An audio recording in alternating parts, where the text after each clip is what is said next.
Emergency Services Director for Indian River County, and trying to get a message out to the community. The people standing with me are the folks that were working together to try to protect the community, put the community in a position to recover quickly after the storm.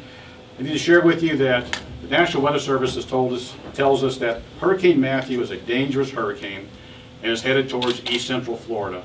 Over the past 24 hours, as expected, the eye wall of that storm continues to move closer to the coastline, and tomorrow afternoon we can expect some very serious weather in our area. We're encouraging people to take the rest of this day, make sure you have your shutters up, continue to prepare for the storm, try to do all those last minute things that you need to do, because this is what's going to happen tomorrow. Tomorrow morning at 0800 we'll be opening public shelters. We'll be announcing mandatory evacuations, particularly on the Barrier Island, mobile homes, and low-lying areas.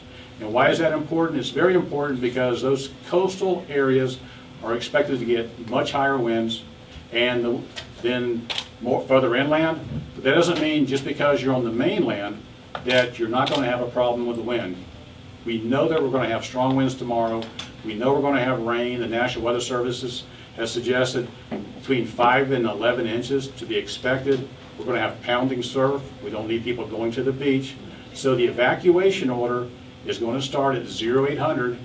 We need people to take this serious, begin to move, begin to go to your destination.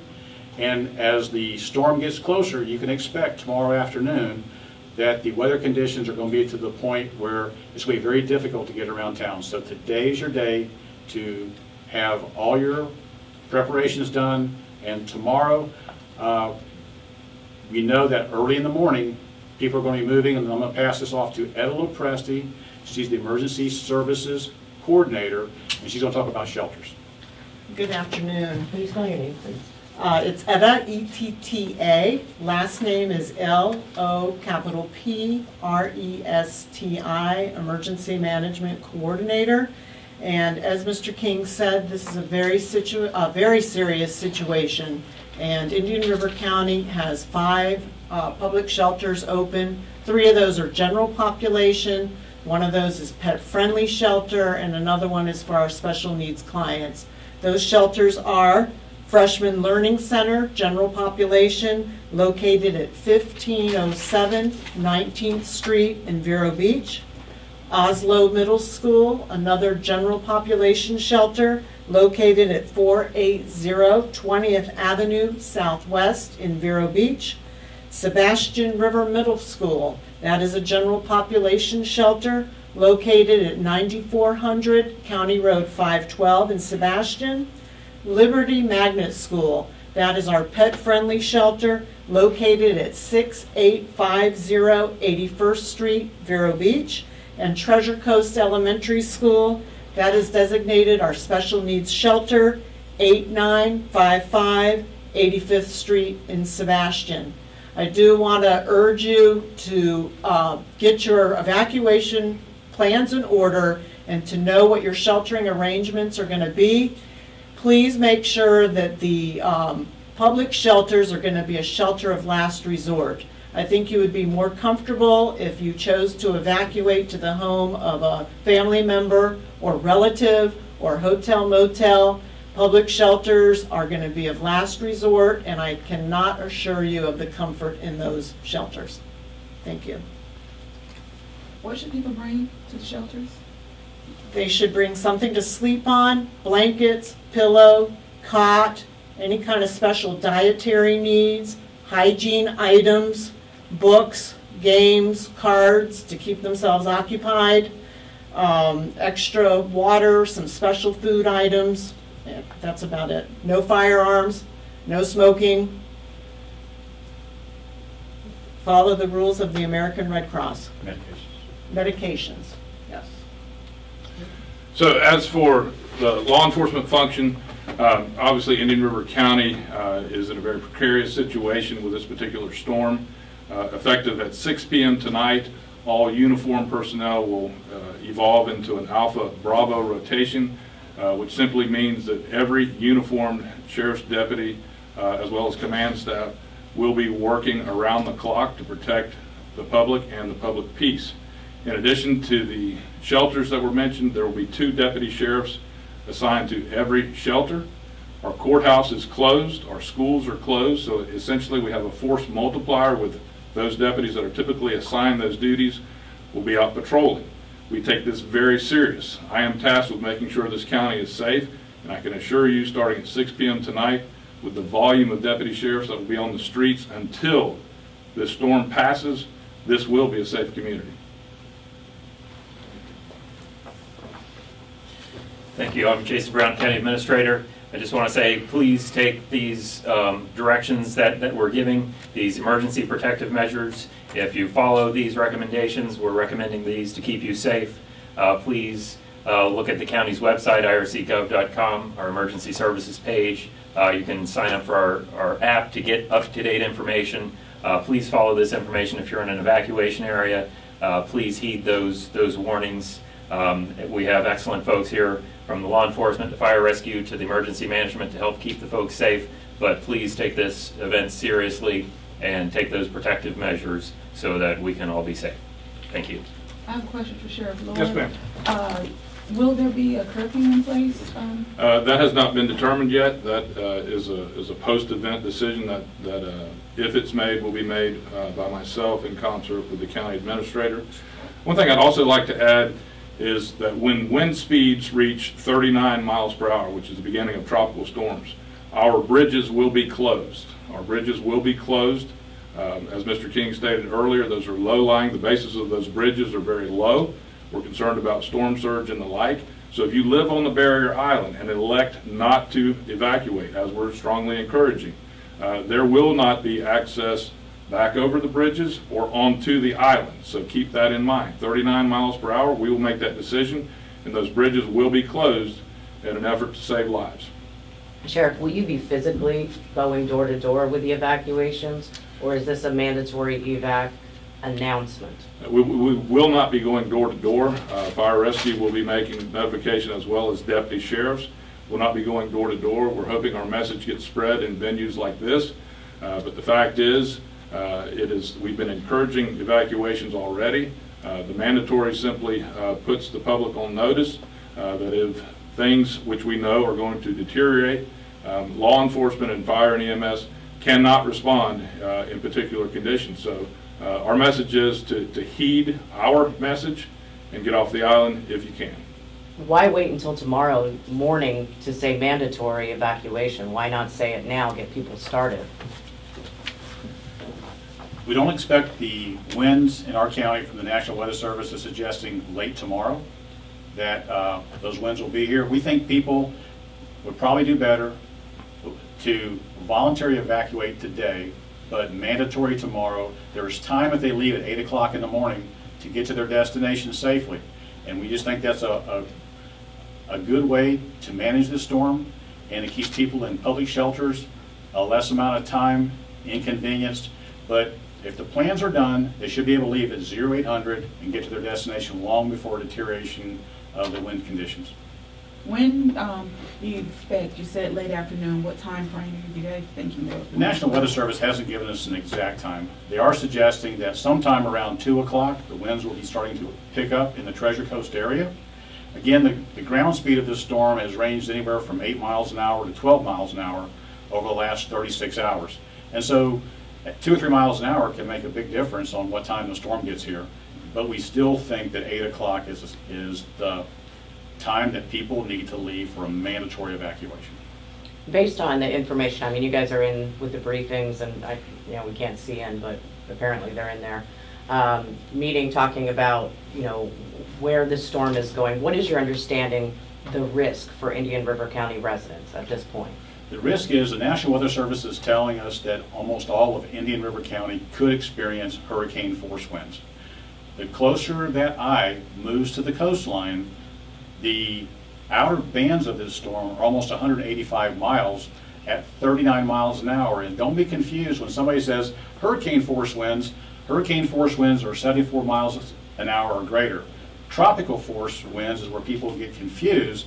They think tropical force, they think 39 miles an hour, and tropical force is 39 miles an hour to 74 miles an hour. So if you're thinking that tropical force winds aren't dangerous, they could be well in excess of 50 miles an hour. The biggest concern many people have is the storm surge. It's not a secret, Orchid Island, Hutchinson Island, they're pretty low barrier islands as far as islands go. What type of surge? Are you expecting these waves to go up and over the island like we saw in Francis and Jean? The National Weather Service is telling us about 3 to 6 foot storm surge. We had very few areas in Jean and Francis where the sea actually breached the dune line, and most of that was in the North County where the Bear Island is very, very narrow. But I would tell you from past experience that those properties adjacent to the intercoastal waterway are at a lower elevation than the dune line. So people think, well, if it doesn't come across the dune line, then we're going to be okay. And that is not the message we're trying to get out. That water backs up. The high tide from the ocean, that artificial high tide, backs up into the inlets, and the approaches to the bridges could flood very quickly, and it still hasn't come across the dune line. And so the message is we need people to get off the island as quickly as they can after 8 o'clock tomorrow. Where are you at with high tide versus when this storm impact is going to be the greatest? Well, of course, there is some concern about having a high tide. The tides are not that substantial between high and low. Actually, we think that the storm surge, of course, a storm tide on top of a high tide is worse, but I'm more concerned about the 3 to 6 feet and the pounding that's going to come with the wind blowing those waves up on the beach. And we also expect a lot of beach erosion from this storm, a great deal of beach erosion. I mean, at this point, are you planning to have severe property damage along the coast? Is that sort of...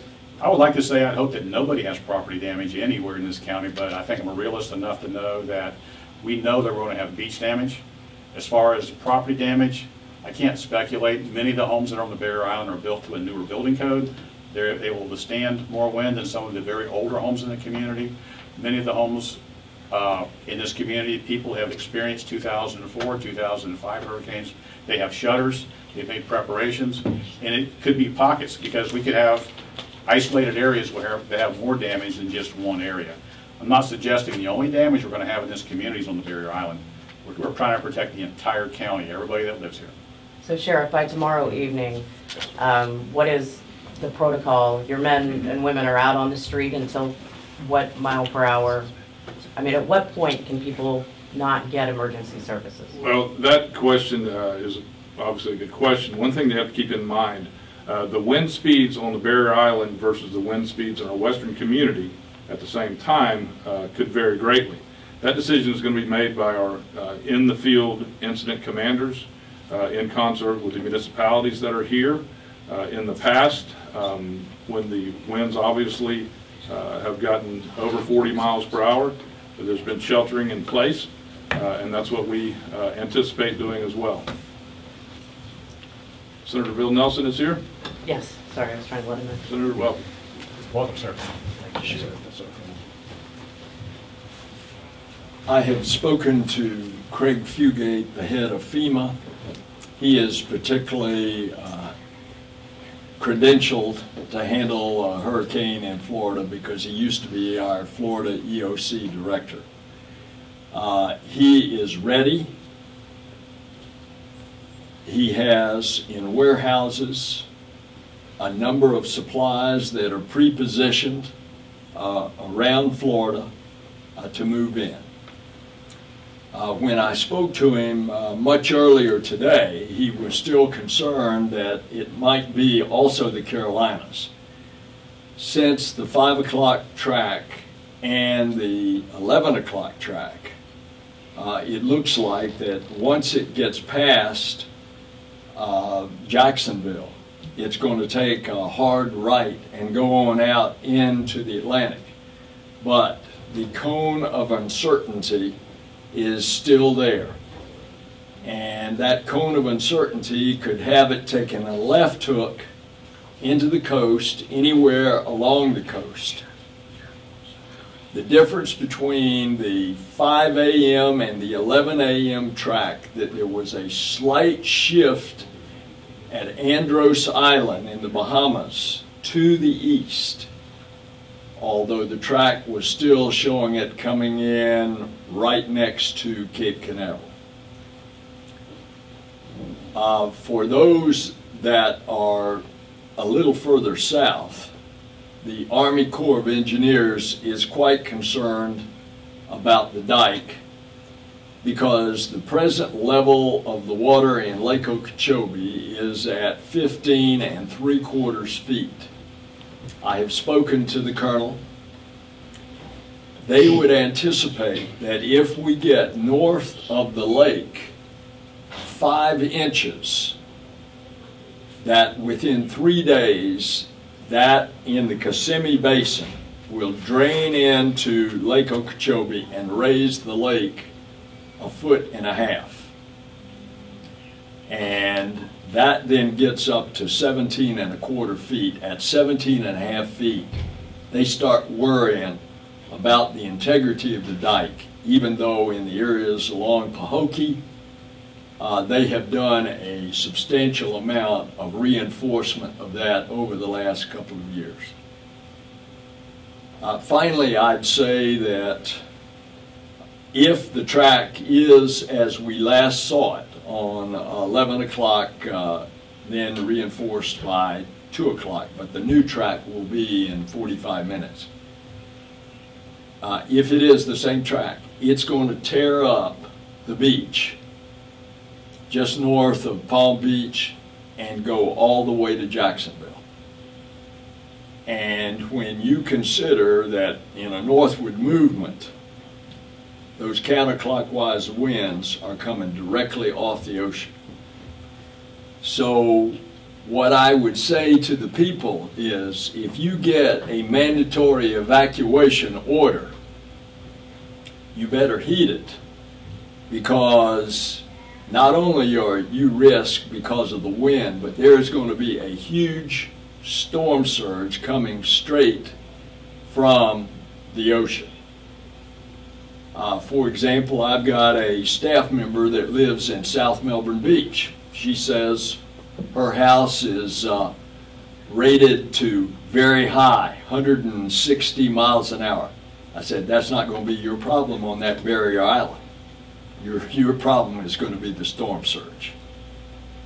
And so I hope that people will listen to the evacuation that is already all up and down the barrier islands suggested. But when it gets to be a mandatory order, then you obey those giving the order.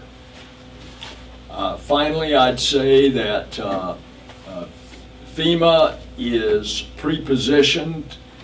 If the state of Florida requests pre-event assistance, FEMA is ready to give that assistance, much of which is in the form of some financial relief. But FEMA, I can assure you through Craig Fugate, the director of FEMA, is ready to move, and to move right in to assist. I want to thank local government. This is my 4th EOC today. Tomorrow I will be moving on up the coast, up into North Florida, starting in Brevard. And I am so impressed with how organized you all are and what you're doing. And I plan to stay here with you for the 5 o'clock advisory and then your 5:15 conference. Thank you. So thank you very much. Thank you, Senator. Yes, thank you. It's good to see you again, Senator. Yes, sir. Senator, you said that the resources are available for, to respond to federal resources.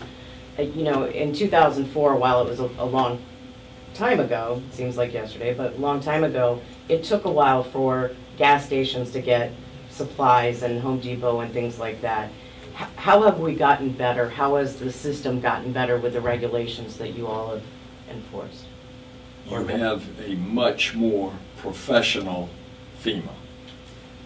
Let me take everybody back to 2004. Let's hope this doesn't happen to us.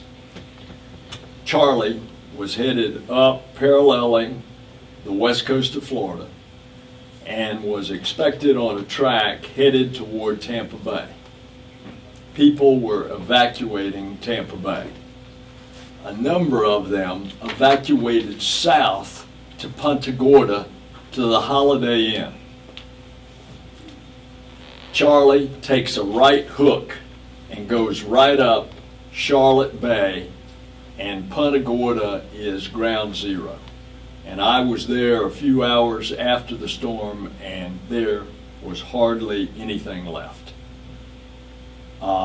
The Emergency Operations Center at the Charlotte County Airport had its roof torn off. They had to evacuate in the middle of the storm and go over to an old jail at the Charlotte County Airport. That's how bad it was.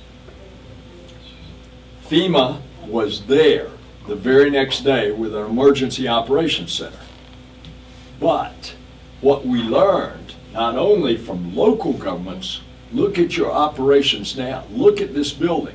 Look at St. Lucie County's Emergency Operations Center. This is a really professional operation. FEMA as well. And so we are much better prepared, but we have been seduced along the way for 10 years of not having a major event. To Administrator Brown, could you talk a little bit more about the new Emergency Operations Center, how it's different than what you guys had 12 years ago? Yes, so we do have a state-of-the-art Emergency Operations Center. We built that with some local funds and some grant funds after the 2004 storm, so Senator Nelson's directly on point there. We were in a conference room in our administration building, and we've got a story like Charlotte County's during Hurricane Wilma. A communications antenna was torn off of the roof of that facility, and the roof was leaking, and we had to evacuate in the middle of Hurricane Wilma. So we're fortunate to have a hardened facility where the folks can be here and make their professional best decisions and help keep the public safe and help return the community to normal, not have to worry about the integrity of the structure that we're in. Can anyone answer if the Vero Beach Airport is closed or open? I think for flights.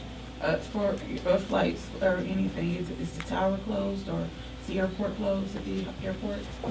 I don't have a solid answer for that, but I would suggest that probably sometime tomorrow afternoon, they'll be closing flights at the Vero Beach Airport. It's probably very dependent upon the winds at the time. There's a number of fixed base operators over there that have a lot of inventory. They're trying to secure all those as we speak, and they have a huge investment over there. But as far as commercial traffic, I do not have the answer, but I'll get that answer to you as soon as we finish this press conference. And Senator, I saw the President was getting briefed by FEMA. Has your office been in contact with the White House as far as how closely is the President paying attention to, I mean, this is a massive swath of residents here. This is a very wide storm. This is a very wide storm, unlike Charlie, which was a very tight storm with hurricane winds only 10 miles in diameter.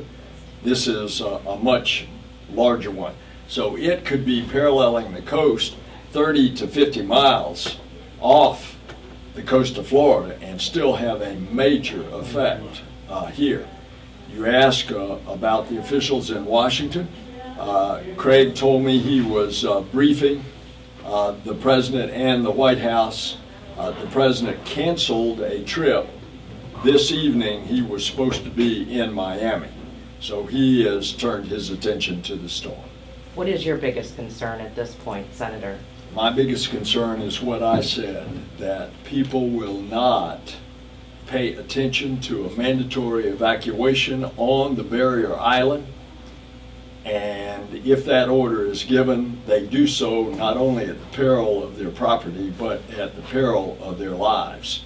Because if this thing were to suddenly take that left turn and come in, the strongest force of those winds on the eye wall is that counterclockwise right at the top of the storm. And that's going to cause a huge surge of water, not even to speak of the wind damage. I've been through a lot of hurricanes. As a native Floridian, you know, it was a part of our lifestyle. But along with Andrew in 1992, we saw what a Category 5 could do to an urbanized area. And I'll never forget flying in a National Guard helicopter over downtown Homestead the day after the hurricane, and I saw two buildings standing. One was the bank, and the other was an old 1920s cracker house that had been built to withstand the wind, and everything else was flat. That is what we have to contend with when we have a major storm hitting an urbanized population, which is what our coast is of this state. Yes, Senator, I don't think a lot of people remember what that looks like, and they think, well, my house has impact windows, or it was built, you know, to a certain building code. You're saying with a surge, it becomes irrelevant. That's correct, especially on the barrier island, because at that point, there's no way to get off. They can't come and rescue you in the middle of a storm. And so then you are at the mercy of what Mother Nature is going to do. And Sheriff, can you finish up the part about when you're going to be pulling your resources from the streets? Sure. Our experience shows us again that depending on the wind speed throughout the county, as I said before, the western community, the wind speed may not be as great as our eastern community. That decision will be made by our field commanders that are out and about within the storm. Look, we've got to protect our men and women as well. I cannot give you an exact speed or an exact time, and that may vary from different parts of the county. But our employees, our deputy sheriffs, and our commanders will be stationed at particular command posts throughout the county to seek cover until the storm passes, at which point, in concert with our friends at the Emergency Operations Center, which of course we staff as well, when that all clear sign goes out, then we'll deploy our men to make sure that in fact the roadways are clear for emergency personnel and the like, and then hopefully we can communicate with our community with respect to when you can go back on the barrier island. And Sheriff, if someone gets hurt, they decide to stay in their house, not evacuate, and they get hurt, what can they do? Depending on the weather conditions, if they are hurt and it is too terrible of a situation, we are not responding. That is why, as the Senator mentioned, and Mr. Brown and Mr. King, if they have to evacuate from that island, they need to do it now. Otherwise, unfortunately, as the Senator said, their life is in peril. That's simple facts. We're going to take care of our law enforcement. We're going to respond in conditions that we deem we can respond in. Otherwise, we're not responding. Thank you. Thank you, Sheriff. Thank you. You're welcome. Thank you. Okay. Well, thank you. Thanks for